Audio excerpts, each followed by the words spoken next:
Welcome to the 22nd episode of The Lucid Truth. Today I am interviewing Dr. Martin Ball. Dr. Ball is a scientist, artist, and visionary who hosts the Entheogenic Evolution Podcast. He takes a unique, non-dual approach to psychedelic experiences and the nature of consciousness, something I'm sure you will find interesting as you listen to this episode. So, now I bring you Dr. Martin Ball.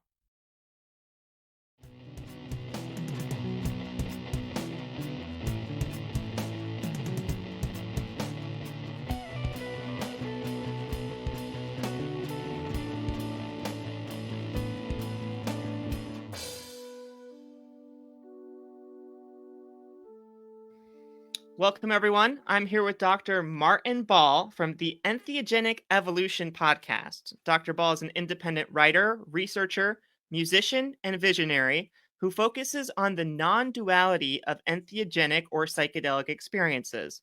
So, let's start there. Dr. Ball, what is the idea of entheogenic non-duality, and how did you first come about understanding it?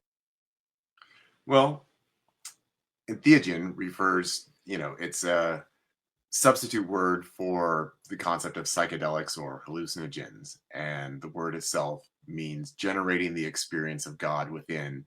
So it's actually kind of a loaded term in that sense, that it's already starting from some kind of assumption. But it was a term that was coined largely by cultural and historical researchers.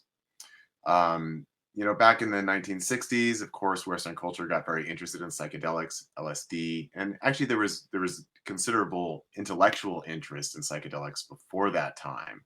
But in terms of mainstream awareness about psychedelics and hippies taking acid or taking psychedelic mushrooms, and the word psychedelic had been coined earlier, actually by more academics, intellectuals. Kind of moving beyond just the term hallucinogen. And psychedelic was coined to mean mind manifesting, which actually kind of shows sort of the intellectual roots of the term itself, right? That people were interested in aspects of the mind. They were interested in aspects of consciousness and how these different substances affect consciousness. But anyway, the term psychedelic kind of bled out into general culture, and it became kind of lost that intellectual grounding and became more associated with sort of 1960s free-spirited hedonism, things like that. And so then as people were becoming more interested in and also learning that quote unquote psychedelic substances have been used within many different cultures and generally as part of spiritual and religious traditions, not as not as a diversion, not as a form of entertainment, but under more rigorous spiritual and religious usage. That's where the term entheogen was then coined. But the idea of trying to set apart that, well, a psychedelic is something that somebody takes in like a social setting, but the same substance is then quote unquote an entheogen when it's used in some kind of spiritual or ceremonial context, and trying to distinguish the both the historical and also the contemporary indigenous use of psychedelic substances as being something different than people going to a Grateful Dead concert and dropping acid, for example. Okay. Right. So, that's the first distinction of like, what does entheogen or entheogenic mean? So entheogenic would be, the experience that you get when you consume a psychedelic substance, but not in a social setting necessarily, or not in, an entertainment like setting, which I always like to, just say that I think that that's a perfectly legitimate use of a psychedelic, that there's nothing wrong with that. But there's another aspect, there's another way of approaching it. And the non-duality itself, I mean, the word is one of these odd words where it's defined by what it's not. And so usually when defining non-duality, I start with duality. And there's a lot of different applications for the concept of duality. We have the conceptual level of right versus wrong, or good versus bad, light versus dark, right? It's a way of categorizing experience, it's a way of categorizing systems of thought. Um, it's also used at a more metaphysical level to say, like if we go to Rene Descartes, kind of the famous dualist philosopher who proposed that mind and body are fundamentally separate and distinct from each other. And he never quite figured out, well, if they are distinct, how do the two interact? But that we could call that metaphysical dualism, that mind is one thing, body is another thing, and by some mysterious means they interact with each other. Okay, so there's, and at the more religious level, duality would be, for example, in the Western monotheistic traditions, Judaism, Christianity, Islam, from a religious studies perspective, we could say that these are religions that focus on the numinous nature of God, which the definition for numinous was coined by this researcher named Rudolf Otto, and he described the numinous experience as the experience of the holy other, where it's kind of a play on words, because holy as in sacred and holy also meaning entirely. So that within these religious traditions, God is something that stands outside of reality and is distinct from reality, and then goes poof, reality exists, and then poof, people exist, the world exists, but that God and quote unquote creation are separate and distinct from each other. And then also we have the dualist system of that, the idea, well, the God is good, the devil is bad. There's this fundamental opposition of good and evil that exists within the universe. So there's lots of different applications, and I haven't even gotten to the mundane level. So the mundane level is I'm me, you're you. I'm me, this is my computer. I'm me, this is the house that I live in. And that all of these objects that exist within reality are fundamentally distinct and separate from each other. Okay, so that's duality. And this is, in most respects, this is our normal everyday experience. That, like, if I'm having emotional difficulties, I would say, well, here's a glass of water. It's different from me. It doesn't have any emotional difficulties at all. It's just a glass of water. It's fundamentally not me, whatever it is that I think that I am. So it's this basic division that we have within reality between subject, me, and the objects of my experience. And at the psychological level, duality would be defined along what are the borders of the ego. That the ego is in, and I don't mean it in a Freudian sense in any particular psychological school, but that the ego I would define is your sense of self. That what it is that is me versus what is it that is not me. And the way that I understand the ego is that it functions at this dualistic level, that in creating a sense of self and self-awareness around who it is that I think that I am, I also create what I think is not me, and objects, other people, things like that. Okay, so now non-duality. Non-duality means it's not that. All of these things that I've just described, it's not that. So if we were to put it into more positive language, it would be the unitary experience. So we could describe it as the direct experience that everything is somehow one. And at the theological level, we could say one of the ways that I would characterize it is that despite appearances and despite 99.99% of all of our experience that seems to be me versus everything else that exists, that actually there's only one being that exists, there's only one consciousness that exists, and I use the word God to refer to that. And so my position on non-duality is that everything and everyone in all places and all times, including this very moment right now, is this one universal consciousness that is experiencing and perceiving itself through multiple perspectives simultaneously, but that our egoic sense of self is really just a masking of this more universal consciousness of which we are all immediate expressions. So going back to entheogenic non-duality is that through the consumption of entheogens and through their directed use, through the focus of how you're working with them, that you, me, anyone potentially can have a non-dual experience. And this is the experience that most people never have in their lives. But when you do have it, which I have had, it tends to pretty radically change your perspective on what is the nature of reality. And for me, I posit that this is the fundamental ground of being. This is the most true experience you could have. And I personally see a lot of value in that.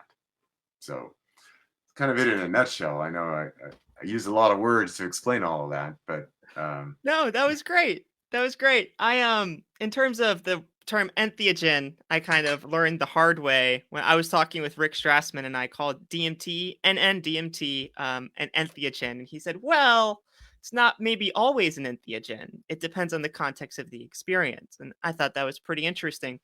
In terms of what you said about God, I like to think about a lot of people think about God as being on the top dimension and we're way down at the bottom, right? But what if you flip that and God's at the base and it's a force that permeates through everything? And if we view that force as a force of consciousness, it makes a lot of sense in terms of what you're talking about in terms of non duality. So, how do you think your postulations about consciousness and non duality? Do you think they relate to panpsychism at all? The belief that the universe is conscious and consciousness is a force of reality. Do you think there's a connection to be drawn there? Or maybe those are two more separate ideas?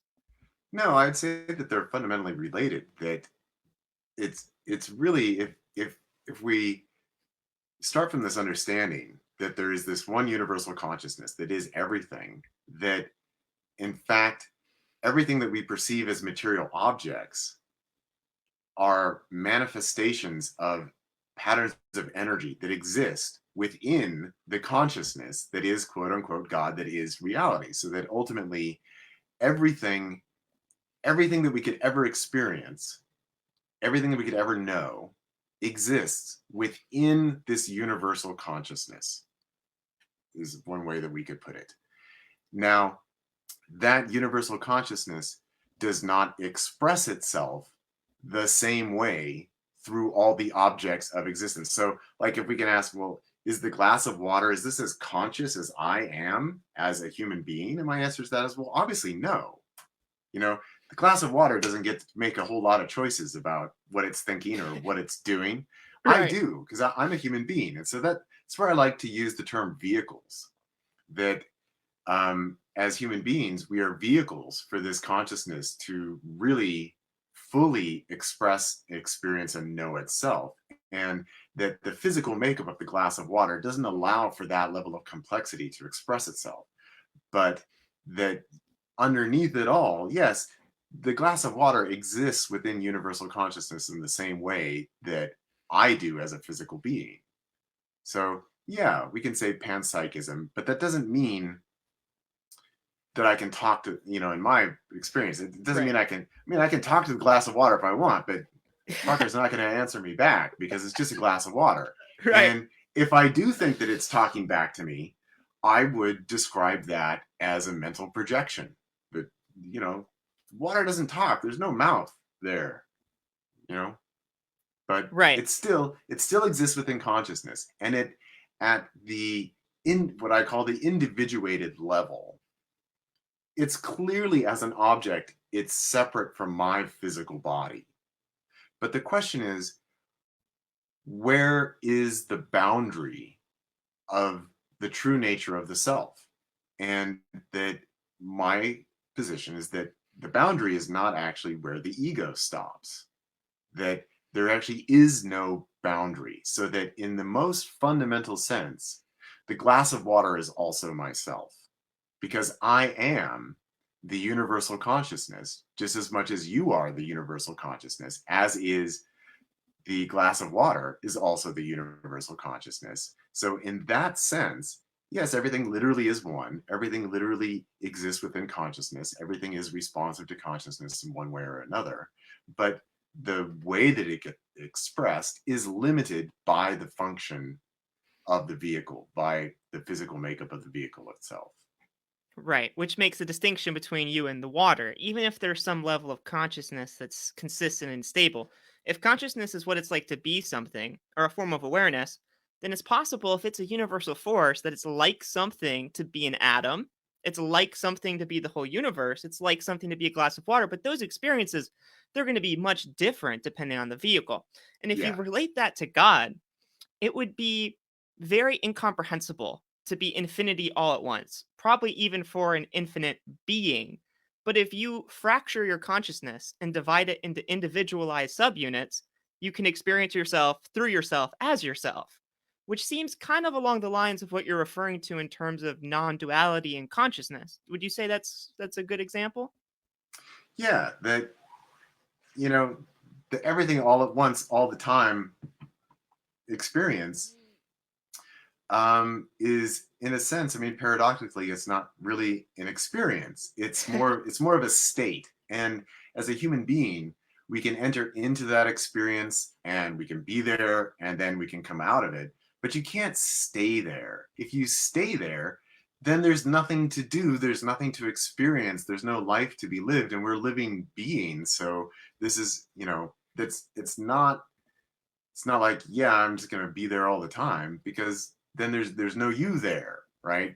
So that what I just like to refer to it as the reality project, that what we experience as reality is this project that God has initiated by creating internal divisions, which I would refer to as energetic structures, which allow for the unfolding of what we can perceive as the evolution of the universe, the evolution of life, the evolution of consciousness, as well as our day to day experience. And that this is necessary in order for there to be a perceiver and things to be perceived. And that um, this ultimately is what quote unquote God is doing, that God is the unfolding of the reality project. And it is doing it so that it can experience and know itself. And even at a more fundamental level, that it is just simply being itself, which also for me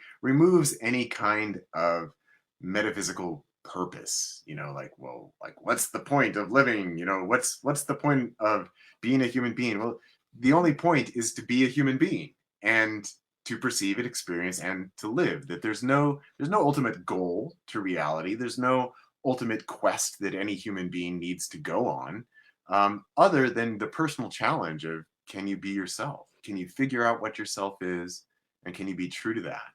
And that's all that there is. Okay, so I think we can communicate this idea in words, but I think psychedelics where they come into play is you might not be willing to accept it without a psychedelic experience. It might not make sense. I think like with 5-MeO DMT or with ayahuasca, you might need a powerful representation of the capacities of consciousness to be able to understand the extent of this. So, you mentioned the meaning of life, and I think if you think about it, consciousness itself seems to be really it contains all value. It's the carrier of it. Because without consciousness, what could mean anything at all? And if everything is conscious, then everything has value, everything means something. Not like a destination in and of itself. I like how you put it. It's just being that thing that is important and has value.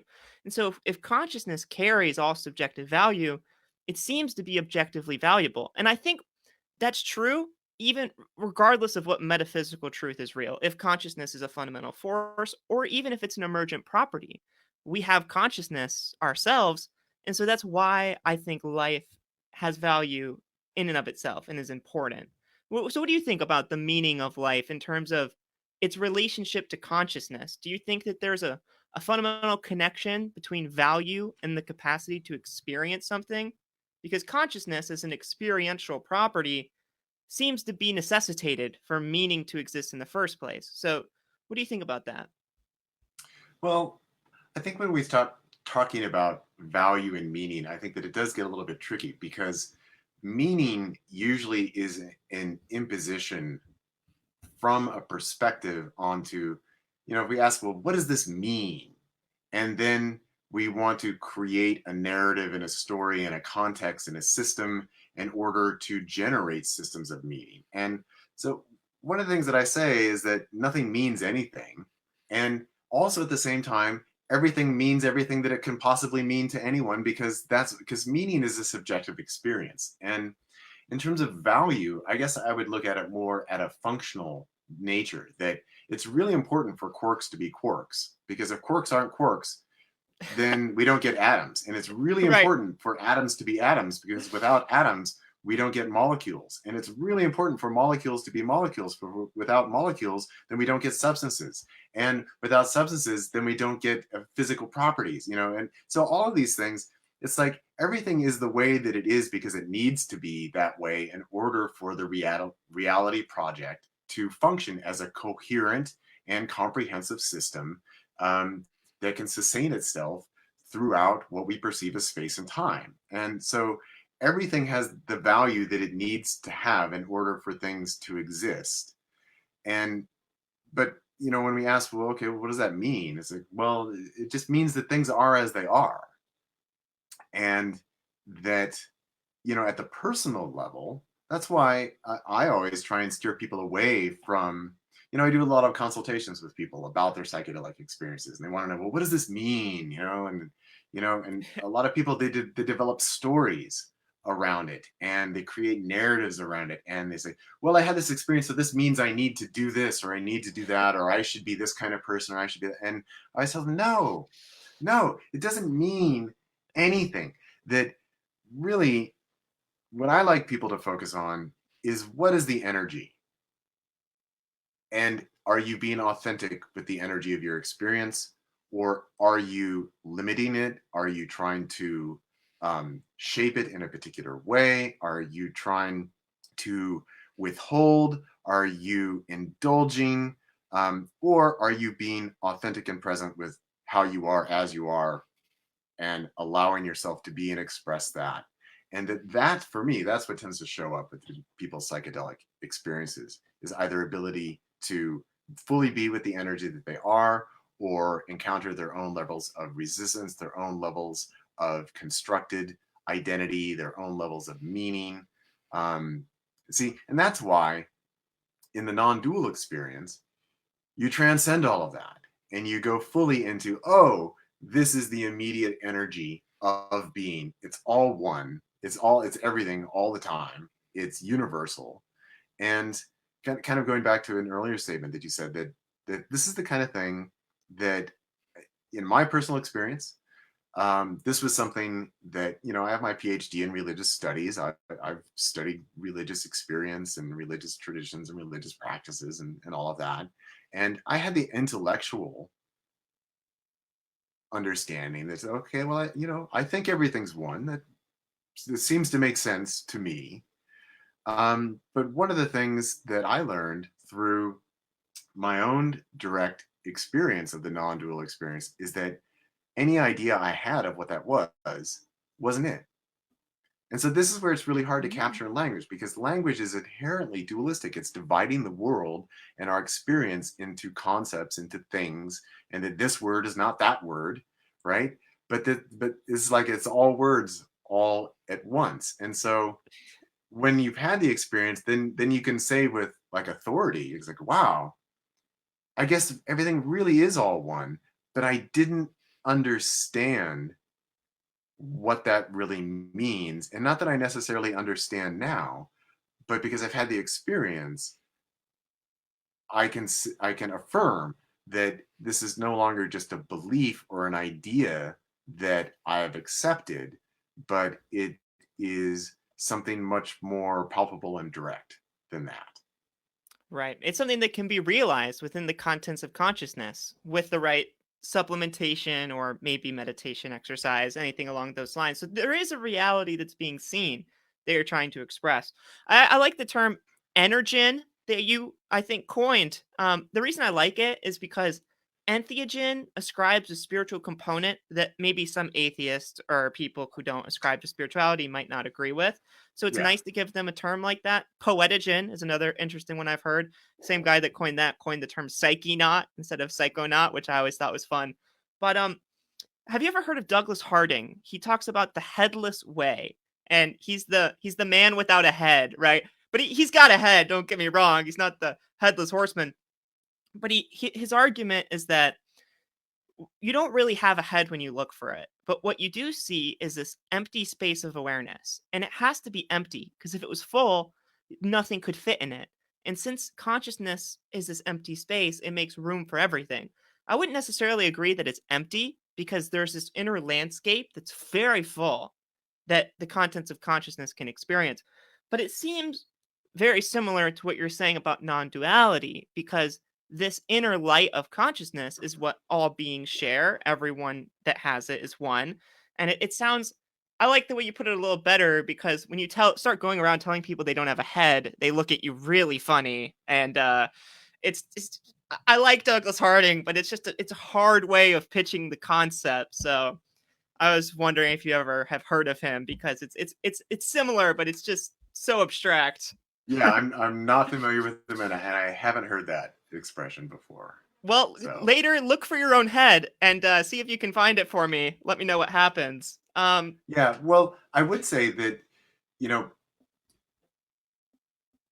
a relationship that I would see here to the non-dual experience is that it's this incredible irony that the more you go looking for it, the less likely you are to find it, because it's the striving after the experience itself is the actions of the ego, but the non-dual experience is the transcending of the ego. And so the ego can't do anything to actually achieve the experience. So back when I was a graduate student, I had a professor who actually had been a student of the Dalai Lama, and one of his phrases that he liked to say was like, "Can a sword turn so fast that it could cut its own self?" And of course, the oh, answer is no. And that's kind of like this question of the ego. Like, well, if the non-dual experience is only available through transcending the ego, is there anything that the ego can do in order to transcend itself? And it's no. And in Buddhism, it kind of deals with this ironic situation.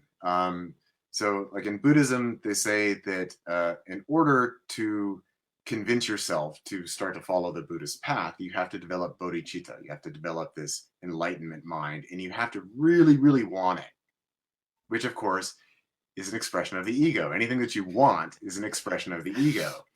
So first you have to really, really want it. So you have to dedicate yourself to it. But then the further you go into the process, the more it is the stripping away of the ego and stripping the way of action, stripping away of doing.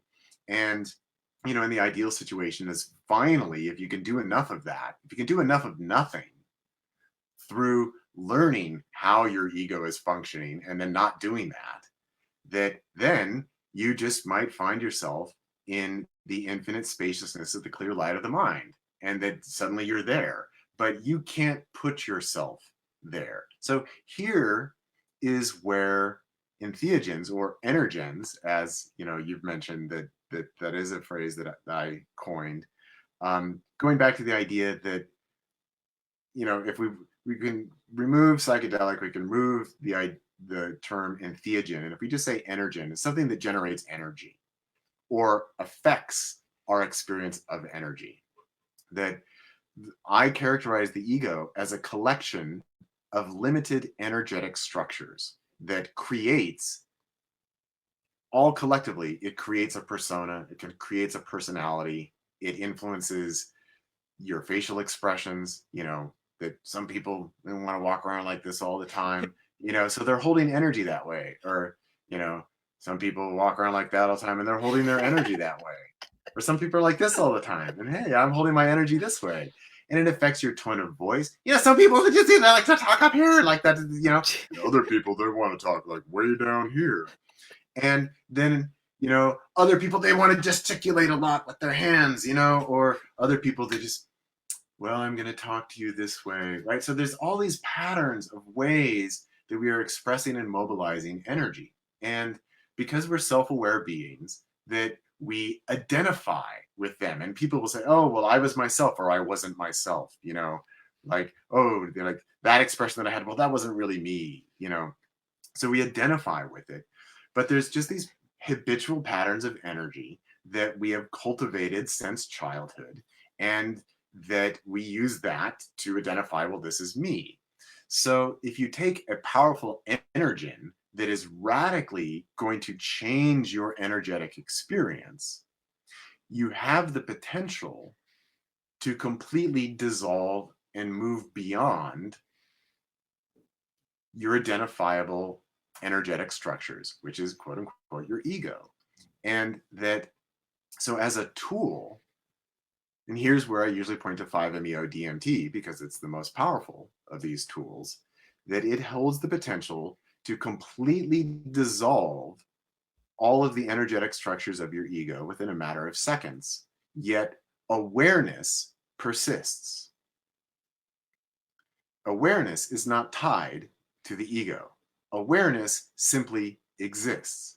And so you can move beyond all these energetic structures of the ego, and then you can enter into this state of infinite energetic experience.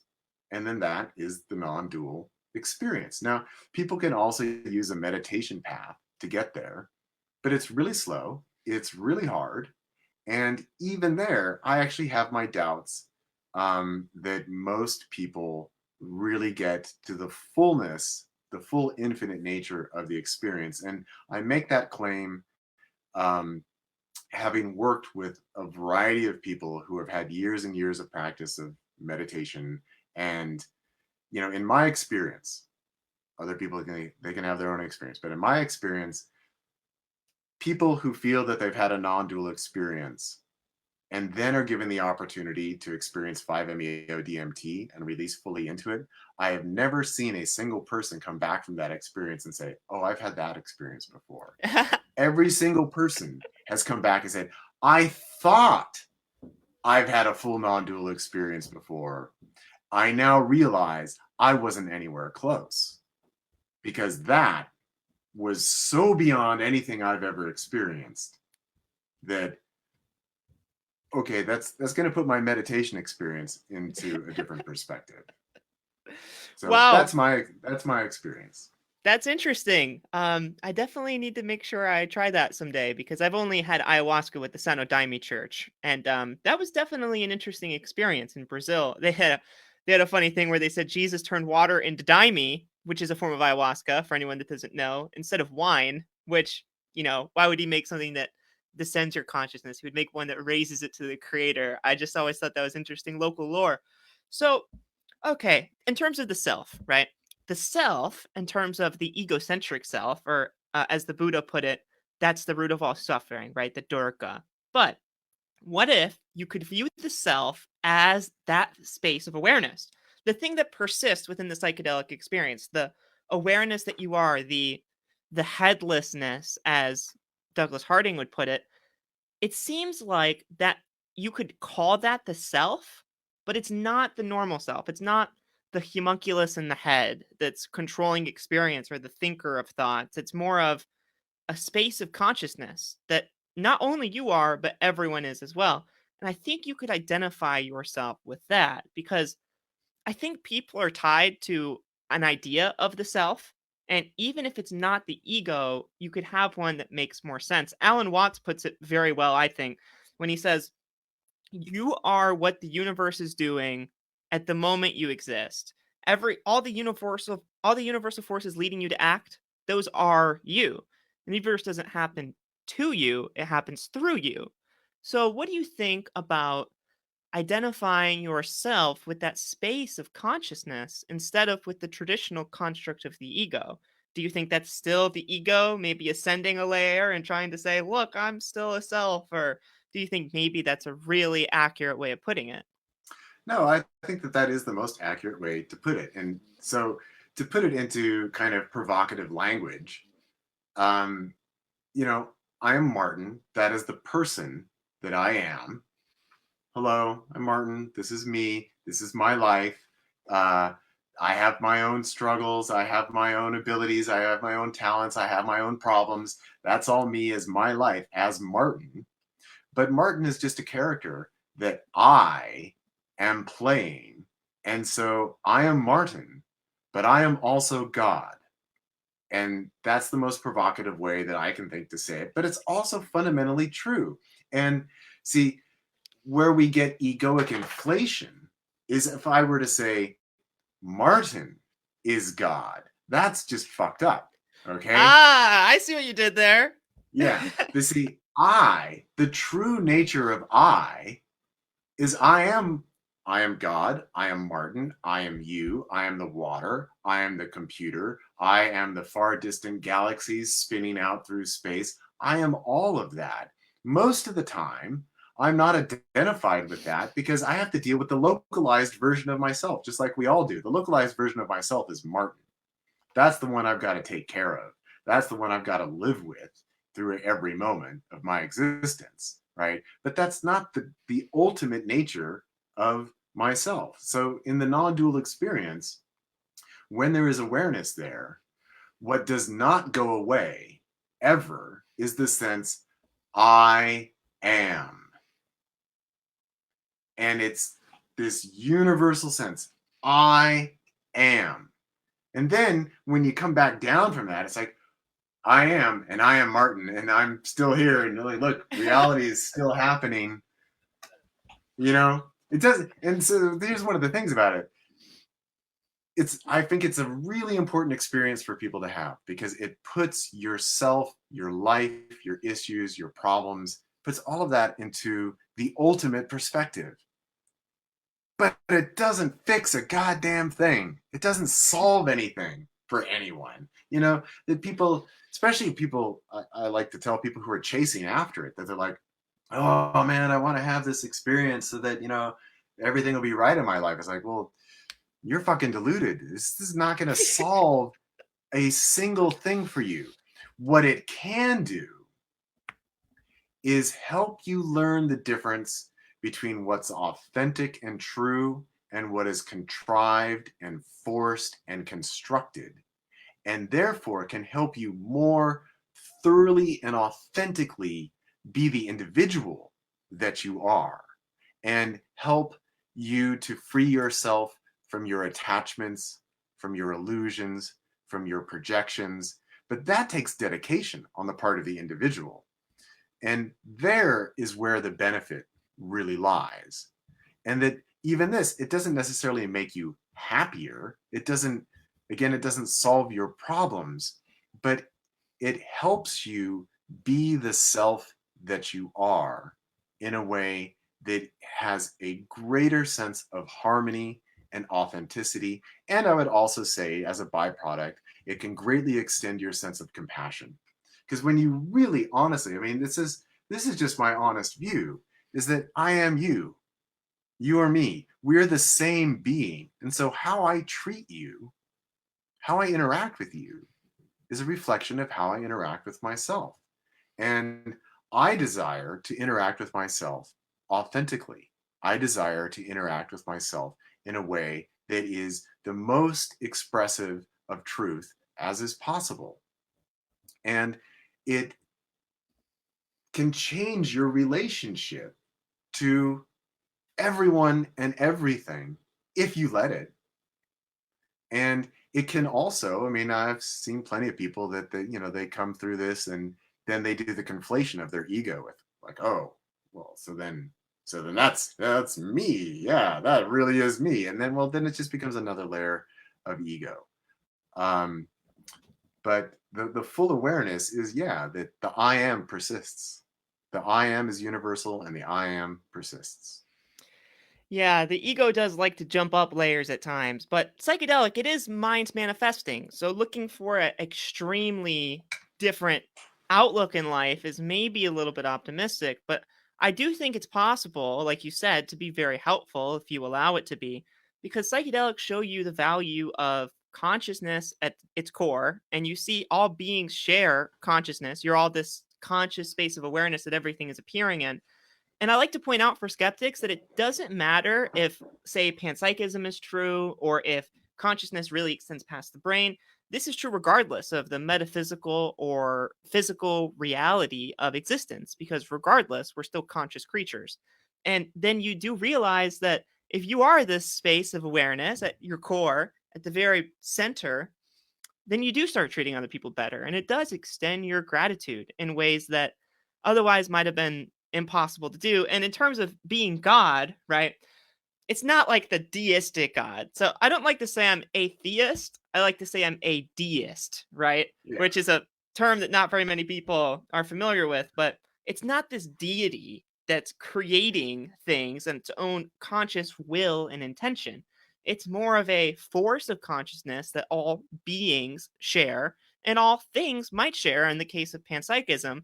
But that point is, it's kind of hard to prove whether or not that's true. When you have the experience, I think you can really see it more clearly in a way Yes. that science might not be able to verify, at least not anytime soon. So I think that it can be provocative, like you said, but it's a different conception of what God is. And when you realize that, it's not as provocative as it might seem initially. Yeah, yeah. It's not, I'm not talking about the religious God. I'm not talking about the mythological God.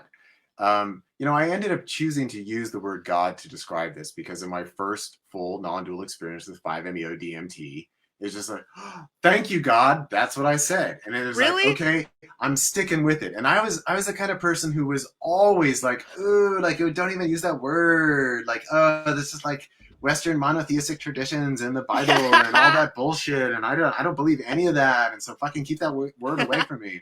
But that's what authentically came out of my mouth. And so I've been kind of living with that. And, this actually reminds me of many years ago. What I wanted to share with you with is that this conversation, where we are in the conversation, reminds me of a talk that I was giving at Burning Man many years ago and kind of dealing with this question of God. And there was this one guy who was on this panel with me, and he's like, well, if your God exists, then you should be able to make God, have thunder and lightning right now. And it's like, dude, that's not how it works. You're working from the completely wrong concept of what you think God is. That you're coming from your idea set. Set me on fire right now, Martin. But this is, it's like, dude, like look around in reality. Okay, this is God working right now. This is what God does, and it's not like, this is why I also say, like, well, prayer. I mean, you're not praying to anybody. There's nobody there at the other end of the line because it's you. This is also why I think that most religion is just a bunch of ideas that people made up that about what they think, how they want to navigate this relationship, but that ultimately it's all just you. And so that's also why, I refer to myself as being non-spiritual and non-religious because I don't buy into any of those concepts because it's like, look, it's just reality. And reality is this one universal consciousness. And there's nothing you can do about it. There's nothing you need to do about it. And it does not require any kind of religiosity or any kind of spirituality. It's just the nature of being. And that, going back to, well, can you prove it or not? No, you can't. But you can have a non-dual experience and then you'll be free to make up your own mind about if you think things really are one or not. And that's kind of the beauty of it. That, people, this is another question that people ask me, like, well, is that just an effect of the drug? So is it just another experience? And maybe it's not true. And my response to that is, well, people who have this experience, they generally feel that it's the most true experience they've ever had. And, what else do we have to go on? Right. Well, with Rick Strassman's research, he said that he was not expecting this. The people came back saying it was more real than real. And he was like, no, it's just a drug. And they were like, no, it was more. And he was like, what the heck? And then the spirit molecule is produced. And, it really makes you think that there's something there to be found, because this experience is something that does exist within consciousness. It is something that can be seen within its contents. So that warrants explanation. So I think a good way that you've put this before, I'd like you to share this with us today, is the difference between enlightenment and an enlightenment experience. So how do you kind of see the distinction between those two concepts? Yeah. So first of all, I would want to remove like any kind of religious connotation around the idea of enlightenment. So, I mean, this is a word that mostly when people are thinking of enlightenment, that this is something that comes from, Buddhism or Hinduism, and it's connected to the idea of perceiving the true nature of reality, which therefore prevents you from reincarnating into the next life. And this is a place where I say, look, I think the whole concept of reincarnation is just bullshit. I just think it's not a thing, because there's only one consciousness and it's all beings all the time. So if you think, well, like my soul is going through multiple permutations to finally reach this point of enlightenment, but then I can finally get the hell out of this thing. I think that's what I'm talking about the projection of meaning and then projection of value and purpose onto reality. That for me, that those are all just expressions of the ego. So when I'm talking about enlightenment, I'm not talking about anything like that.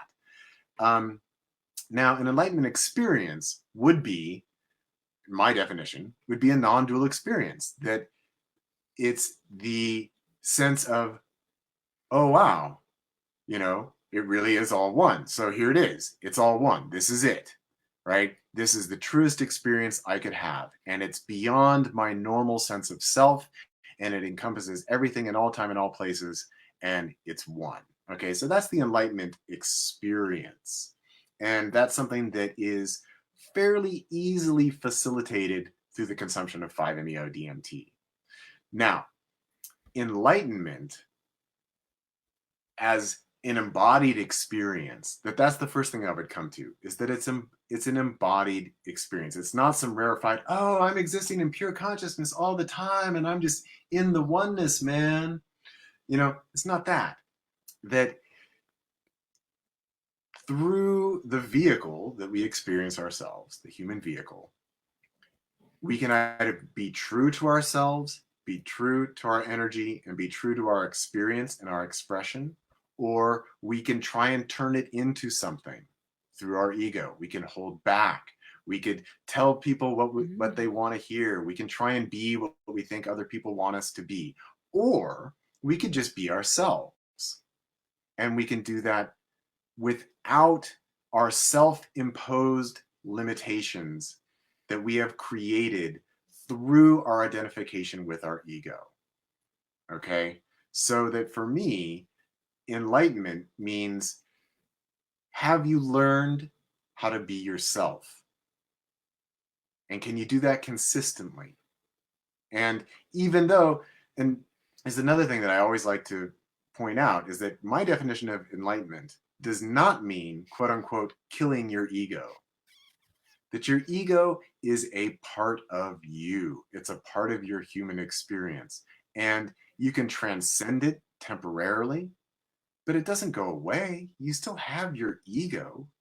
But it's a matter of, are you letting your ego run you through the unconscious patterns and choices that you have adopted?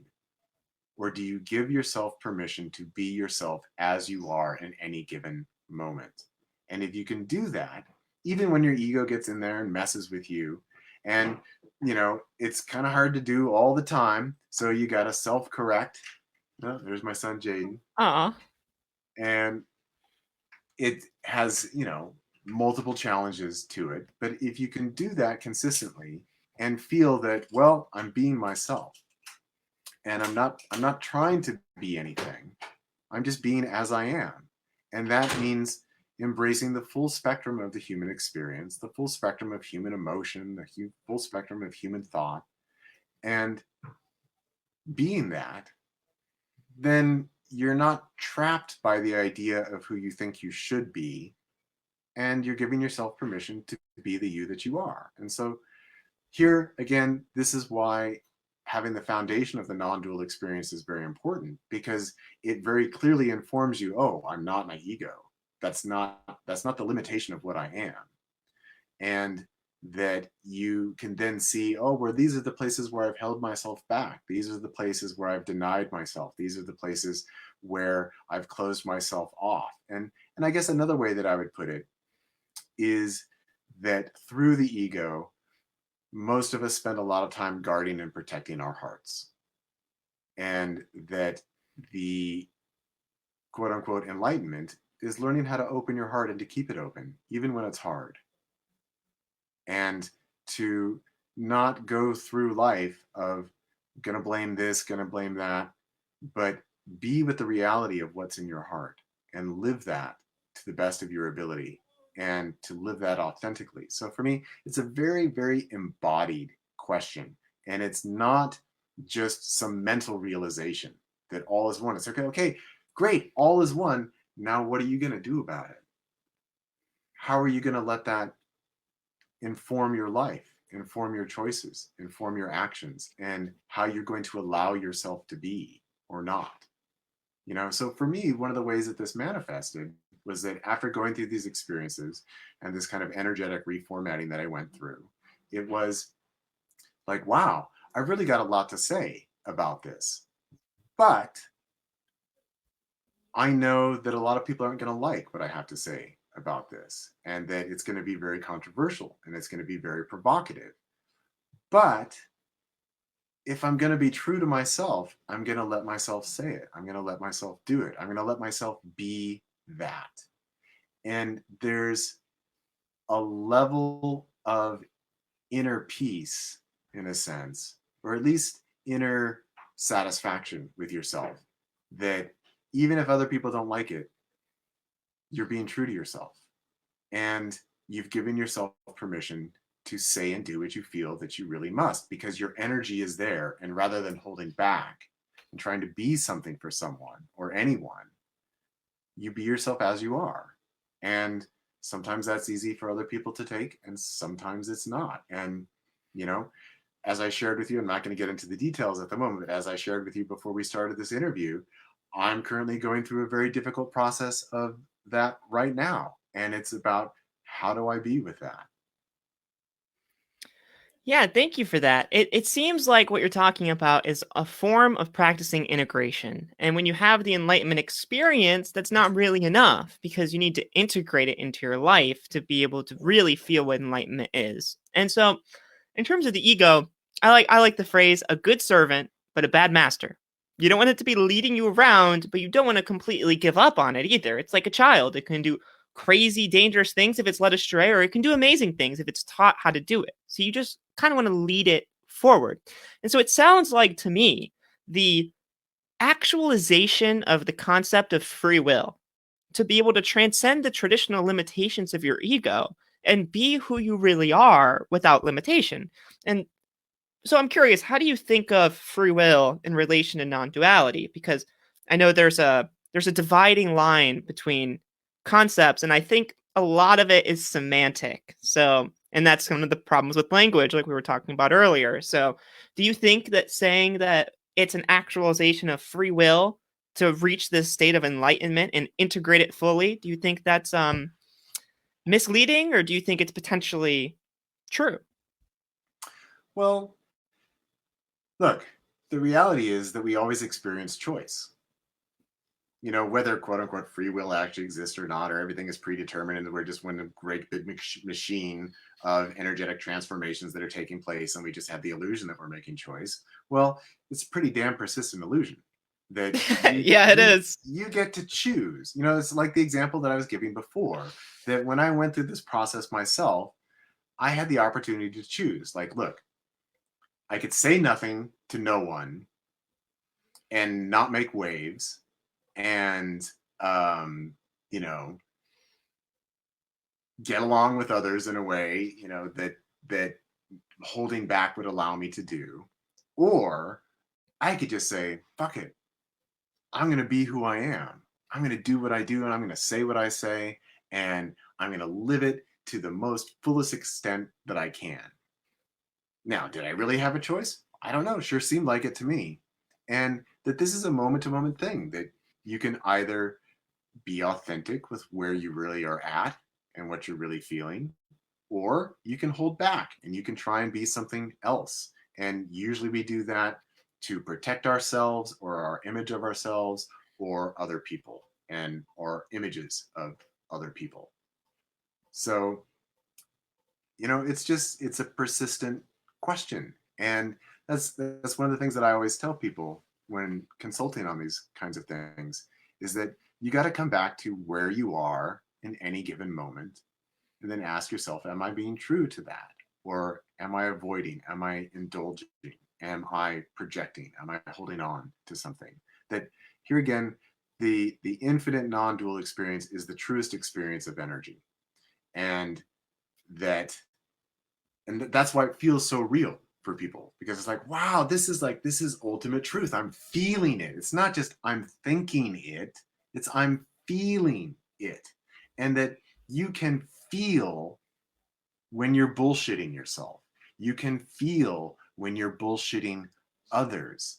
You can feel when you're not being authentic. Now, this is something that people often they need training on. They need practice, because through the ego, we've had a whole lifetime of learning how to bullshit ourselves, but we haven't had a whole lifetime of learning how to be authentic with ourselves. So this is something that generally takes time, and it's a process, and it can be painful, it can be scary, it can require a lot of letting go of things that formerly made you feel secure and safe, and sometimes even happy. And that the willingness to go through that means that you can free yourself from these things. And then, going back to the ego again, so it is kind of like a retraining of the ego, that the ego is what allows us to be the social beings that we are. And if you want to continue to be a social being, then you're probably going to need your ego.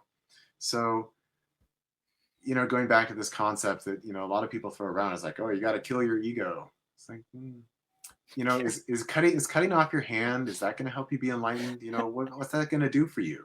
You're just not going to have a hand. That Right. your hand is functional. Well, your ego is functional as well. There's nothing. It's not inherently bad. It's just most of us have been confused by our identification with it throughout the course of our lives, and we haven't been able to imagine ourselves of what we are beyond that.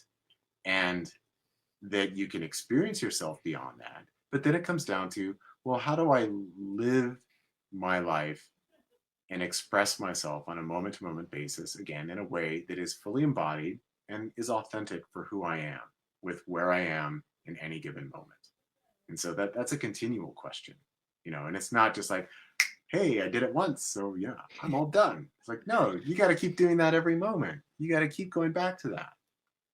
Right. It's more of a process and less of a isolated incident. And so, if free will does exist, this is how you actualize it. So, okay, I want to consult your religious expertise, since you said that's what your PhD is in. So, in relation to psychedelics, so we go back to a lot of people talk about the stoned ape theory, which Terence McKenna coined the term of, but the actual concept originated with Huxley in the form of neurotheology, which is the idea that psychedelics generated human consciousness to the degree that it differentiated us from other beings.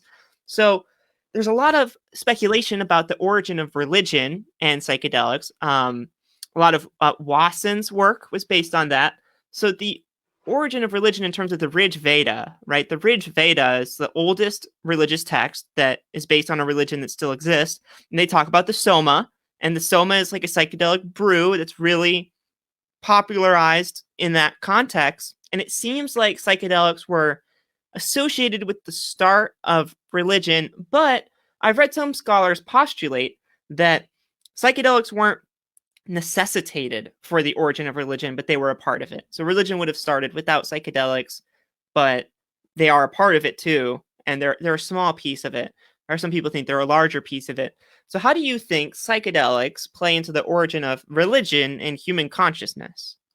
Yeah, well, the first thing that I would say is that what religion originates out of is through human self-awareness. And, whatever it is that evolutionarily drove us along that path to develop a really complex self-awareness. In other words, the emergence of the human ego. And maybe that was monkeys, eating mushrooms. I don't know. I consider that to be rather speculative.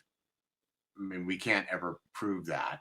But we do know that at some point, human beings became self-aware and developed the modern human ego. And that we know through archaeology that at some point, human beings started burying their dead. And so that shows that there's some kind of concept of, well, there's me, and there's life, and then there's death, and then there's some sense of needing to do something to recognize that. So this is a level of self-awareness that becomes developed. And you seem to be frozen, so maybe we're frozen?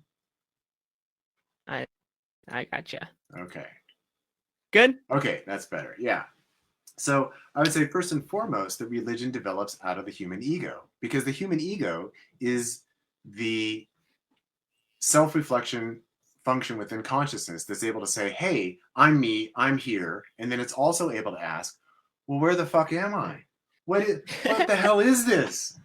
And who am I? And what am I supposed to do? And is there anybody in charge? And what am I supposed to do about it? So, I talk about my dog a lot. She's not in the room right now, but she doesn't have that. She doesn't have that.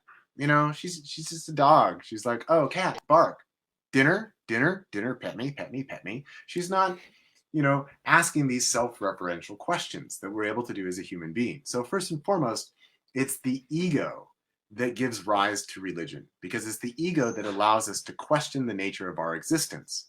And religion becomes an answer to our questions about the nature of existence. Now, also in the anthropological level, that, before large-scale societies and modern large-scale religions, we all lived in small tribal groups. And that most likely there, in small tribal groups, we were existing in more shamanic forms of religious and spiritual expression.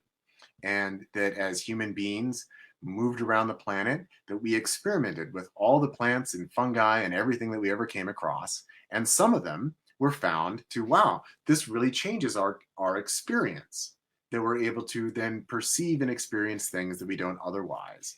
And so the use of psychedelics, pretty much anywhere in the world that there is something in the environment that produces a psychedelic experience, it's generally part of the local religious or spiritual tradition, right? So like there's a whole variety of different psychedelic mushrooms that exist in Mexico, and there's psychedelic cacti, and there's psychedelic sage plants, and they're all used as part of the religious traditions. And when we look at Europe, there's all kinds of psychoactive plants that are used in Europe, and they were part of the indigenous traditions there. So anywhere you go around the world and you find people and there's some kind of psychedelic plant or fungi in the local environment, generally it's being used.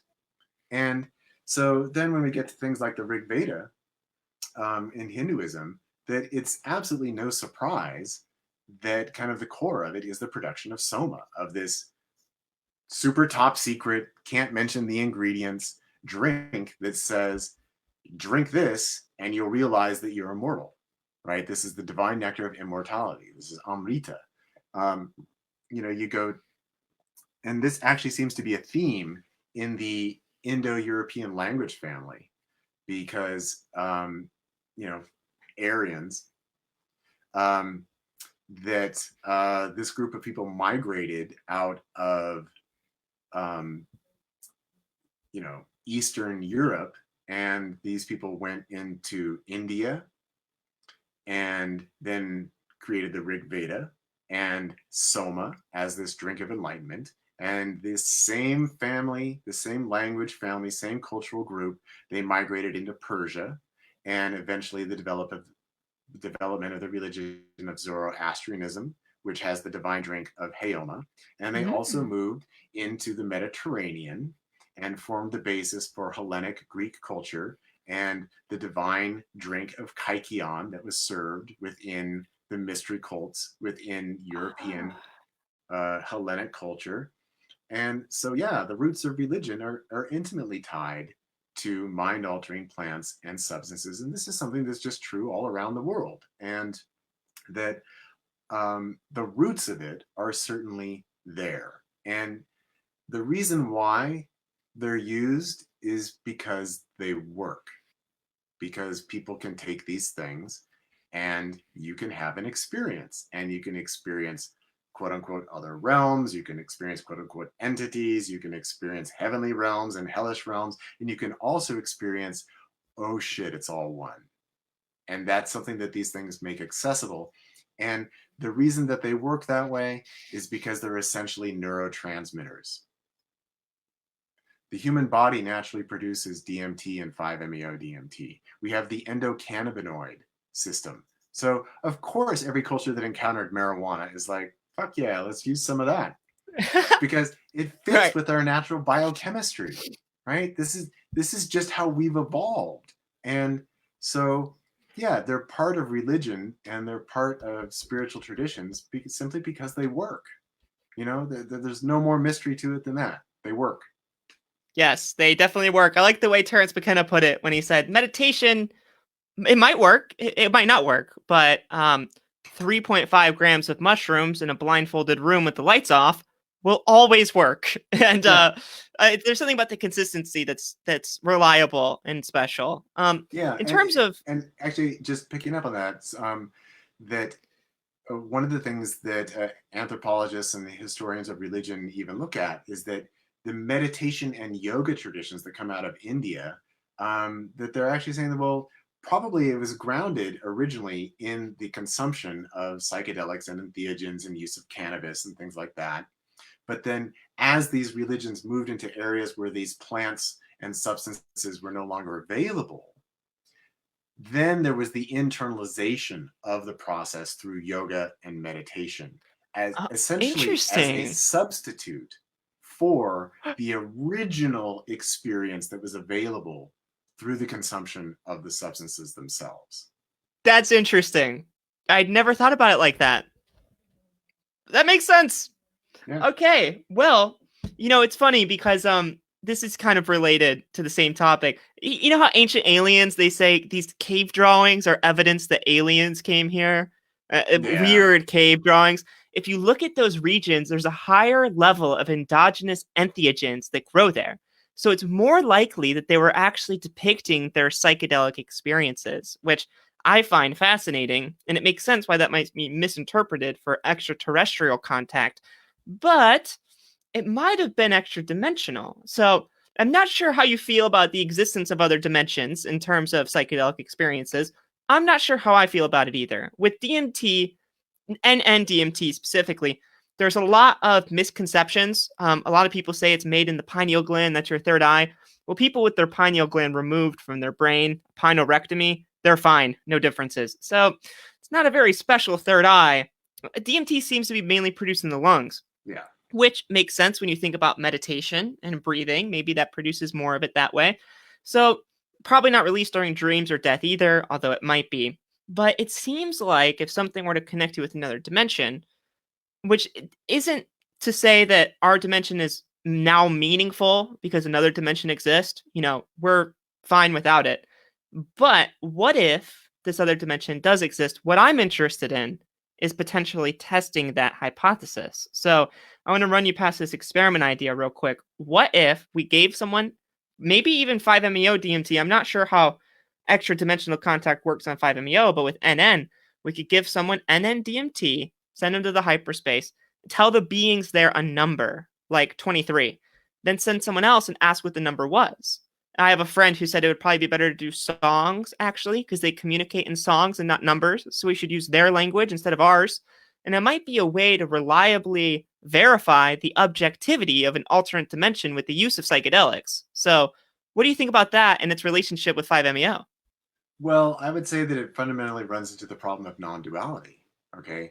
Now, my position is that, like with NN-DMT or just DMT, most people don't transcend the ego, that it is because it's a hyper visual medium, that it actually reinforces subject object duality, because there Interesting. is, I am seeing other beings in other realms. And what are those other realms? You see, it goes back to the same fundamental religious question, right? Of, I'm here, what is all of this? Now, my position is that all of these beings and entities, these are just projections of the mind that exist within consciousness, but they don't exist independently.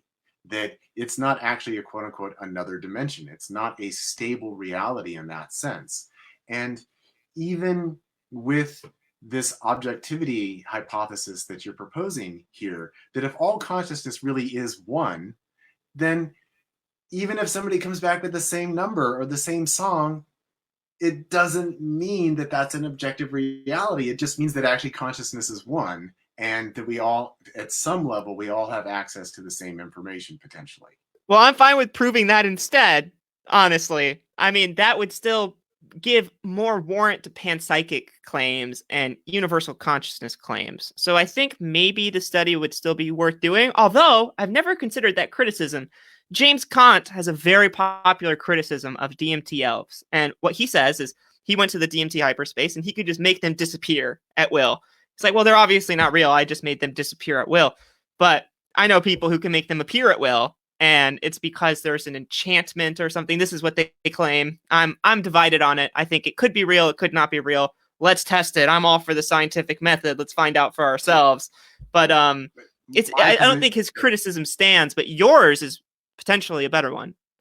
Yeah, my position is that if you learn to recognize that it's actually just yourself and you're projecting, it's bizarre, because all of a sudden you realize, like, oh fuck, I'm just looking into a mirror. That I was watching a puppet show and I didn't even realize those are my hands holding the puppets and doing the thing. It's because, right, again, most psychedelic experiences actually are at the level of still duality. But when you go beyond duality into non-duality, you realize, oh, it's actually all me.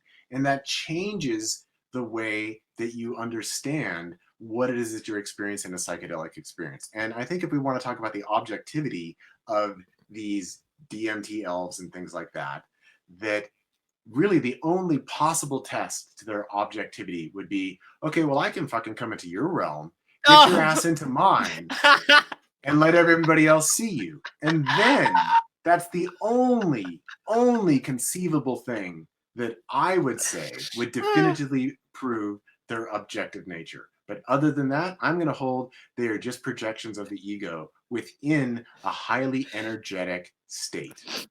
All right. I mean, I have a widely praised and widely disparaged article that I wrote many, many years ago called Terrence on DMT.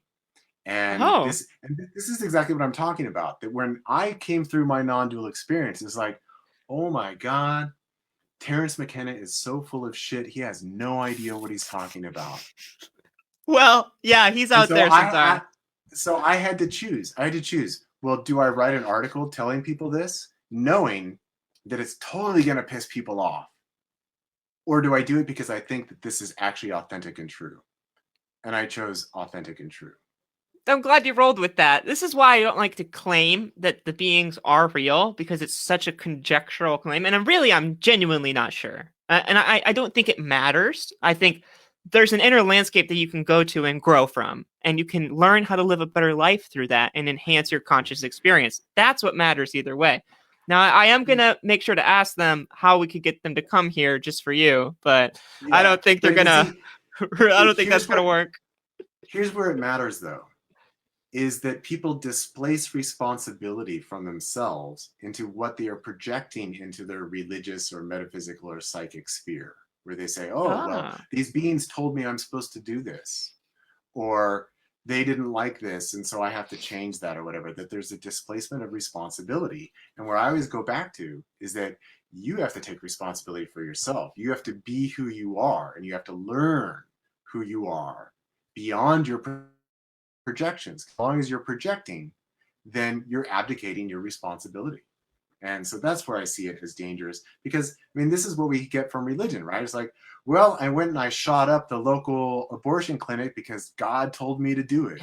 That's a It's good like, point, no, actually. you fucking went and shot up the abortion clinic because you projected that God wants you to do that. And that a Right. lot of, if we look at a lot of history and a lot of what's going on in the world right now, people are displacing responsibility, and it I would be happens all interested. the time. Maybe we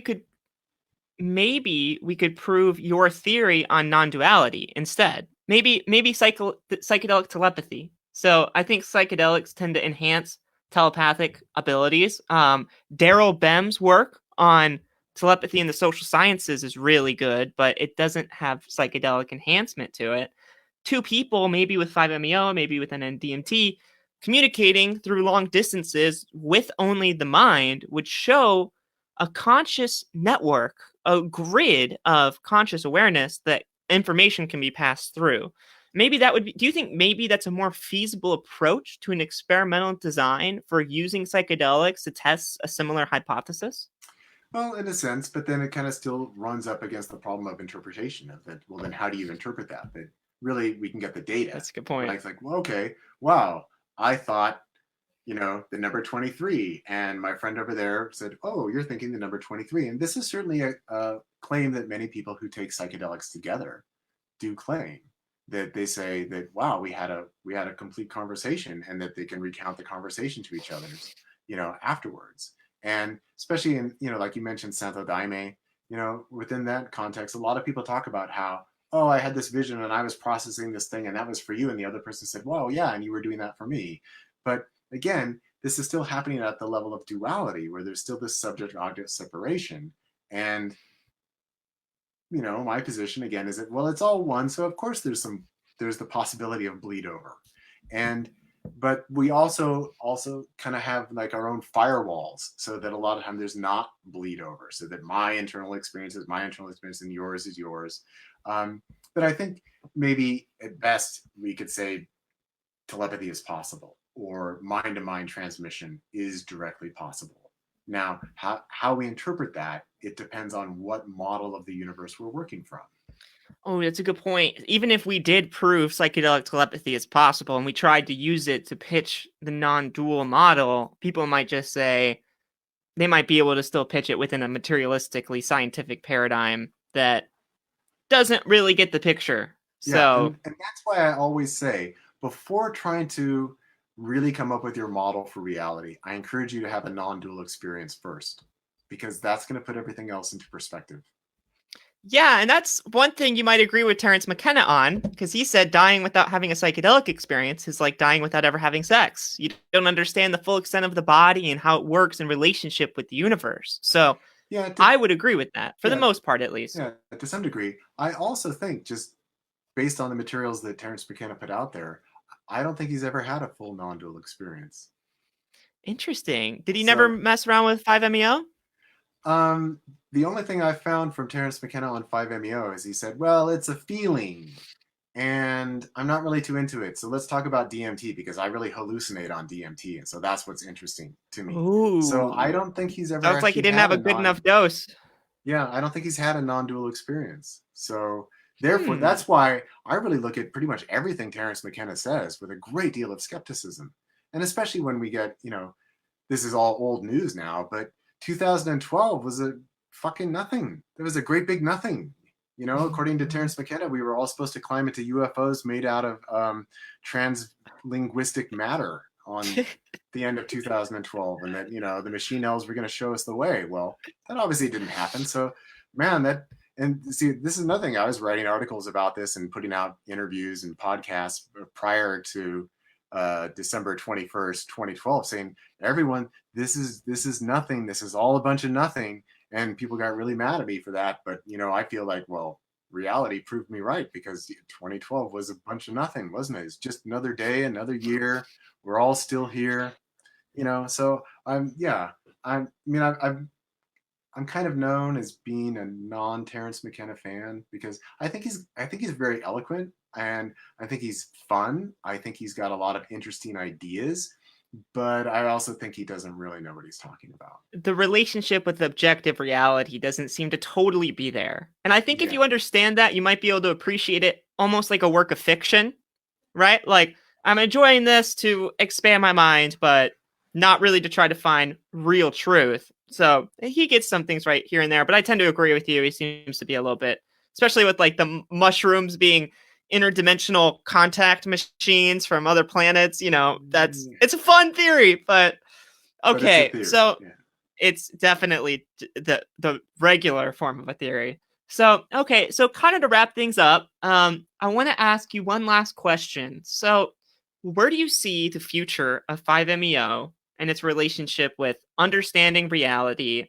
And how do you think it maybe is kind of similar in terms of the future of this field to Andrew Gallimore's research? And Andrew Gallimore, he's doing the extended state DMT trials where he's injecting people with NN-DMT for up to 4 hours to explore the landscape and map it out or something like that. Do you see anything like that happening with 5-MeO? Would you even want it to happen?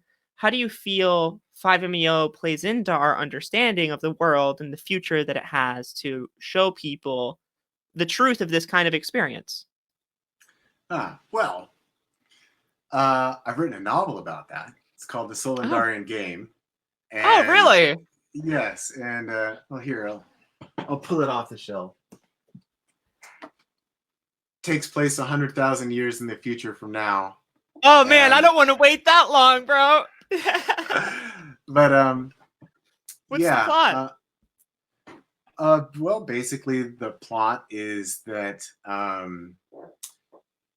the group of reformed Buddhists who got into use of 5-MeO DMT end up supporting a group of scientists that creates the first true artificial intelligence, and that artificial intelligence realizes the non-dual nature of reality and takes it upon Oh. itself to completely restructure human society into a more environmental and sustainable method, and then also expands human life and culture throughout the galaxy, and also develops some experimental planets that don't know that they're part of a larger intergalactic society. And he puts the Sonoran, or I say he because the artificial intelligence is known as Maitreya, which is in Buddhism, that's the future Buddha, the future enlightened one that will transform society, and creates experimental worlds that have the Sonoran Desert Toad on it, and that Maitreya views itself as being in an evolutionary inevitability. And so by introducing 5-MeO DMT to a group of humans that don't know that they're part of an intergalactic society, wants to see if they will eventually create artificial intelligence itself. But the experiment, and the planet is Solendaria. The experiment is interrupted by a rogue avatar, which is an independent expression of the universal singular artificial intelligence that is Maitreya. Its rogue avatar is actually starting to go crazy because it's locked into its avatar ego, and Ah.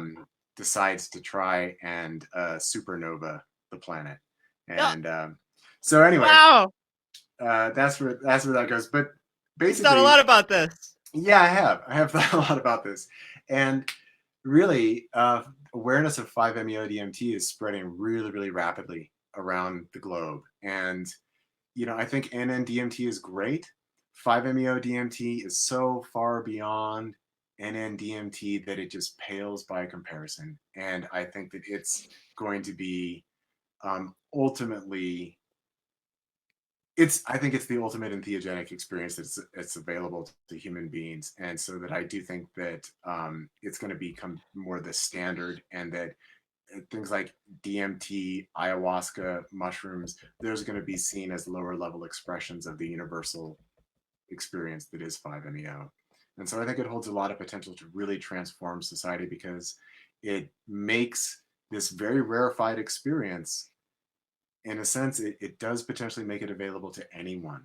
And that I think that that's deeply transformative and holds just a great deal of potential. Well, you definitely have my interest in that field. I will be sending you an email once I have that experience, I'm sure. But Yeah, I definitely hope we can get that legalized. Psychedelic legalization is something that seems to be on the forefront of the horizon. So I'm really looking forward to that. So, how can people find you? Can you tell us a little about your podcast, maybe your website a little bit? That way, our listeners can go there and see more of your content. Sure. My personal webpage is a little bit out of date, but it's martinball.net. And so that's where you can go and find me and my various other websites that I have. I have websites for my music, I have websites for my art and, other things. Of course, on Facebook, Martin W. Ball, can find me there. Um, I don't add a lot of new people as friends on Facebook because I've been at very close to the 5,000 limit for a long, long time. So, if people send me friend requests, usually I don't respond to them because I'm almost at 5,000. But anyway, I like to see who's sending me friend requests. My podcast is the Entheogenic Evolution, and it's available on iTunes or wherever you can find podcasts. And there's also a page for that on Facebook. And people can contact me. And, these days I offer 30, 60, and 90-minute consultations for people to help them integrate or also prepare for their psychedelic experience. And most people contact me because they're interested in 5-MeO DMT, but certainly it's not limited to that in any capacity. That I'm more than happy to talk to people about ayahuasca, mushrooms, ibogaine, salvia, whatever, and provide them with a non-dual perspective of what's going on along these lines that we've been talking about what is your authentic energy, where is your projections, where are your illusions, where are you holding yourself back, where are you indulging, where are you avoiding, and really helping people to make sense of what it is that they go through and integrate it to the best that they can. Great. Well, thank you so much for the excellent conversation. I feel like my brain released a little bit of DMT just talking to you. So it was a real pleasure. I hope you enjoyed that interview with Dr. Martin Ball. He is certainly an interesting man. I think his non-dual approach really has some benefits in the psychedelic community. It really is a truly novel concept in this field. I think the similarities between the Headless Way and his work are truly profound, and it's something worth having a psychedelic experience to try to understand. I'm looking forward to the work Martin has coming out in the future. Next up on The Lucid Truth is Dr. Robert Wagner, who wrote the book Lucid Dreaming, Gateway to the Inner Self, with a special appearance from the lucid dreaming coach Lena Sackwild. We are finally going to discuss lucid dreaming on The Lucid Truth. Very fitting.